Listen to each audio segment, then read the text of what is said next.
புரட்டாசி special சைவ ஈரல் வறுவல் பண்ணலாம் வாங்க. ஒரு மிக்சிங் பவுலில் 100 கிராம் அளவுக்கு பச்சை பயிறு எடுத்துக்கலாம். இதை நல்லா கழுவிட்டு ஓவர் நைட் ஊற வச்சுக்கலாம். இப்போ ஊற வச்ச பயிரை தண்ணி இல்லாமல் ஒரு மிக்ஸி ஜாரில் மாற்றிக்கோங்க.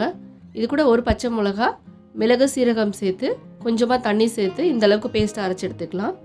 இப்போ ரெடியாக இருக்க பேஸ்ட்டை ஒரு இட்லி பிளேட்டில் வச்சு 10லேருந்து 15 நிமிஷம் நல்லா ஸ்டீம் பண்ணி எடுத்துக்கோங்க. இதை நல்லா ஆற வச்சுட்டு சின்ன சின்ன பீஸாக கட் பண்ணிங்கன்னா நம்மளோட வெஜ் ஈரல் பீசஸ்லாம் ரெடியாக இருக்குது. இப்போ எப்பவும் போல் ஒரு பேனில் பிரியாணி ஸ்பைசஸ் சேர்த்து வெங்காயம், தக்காளி, இஞ்சி பூண்டு பேஸ்ட்டெல்லாம் சேர்த்து நல்லா வதக்கி விடுங்க. இது கூட மசாலாவுக்கு மஞ்சள் தூள், மிளகாய் தூள், கரம் மசாலா சேர்த்து நல்லா தொக்கு பதத்துக்கு வந்ததும் நம்ம ரெடி பண்ணி வச்சுருக்க ஈரல் பீசஸை உள்ளே சேர்த்துக்கலாம். இப்போ கொஞ்சமாக தண்ணி சேர்த்து ஒரு 5 நிமிஷம் மீடியம் ஃப்ளேமில் வச்சு நல்லா குக் பண்ணி எடுத்திங்கன்னா சூப்பரான ஈரல் வறுவல் ரெடி.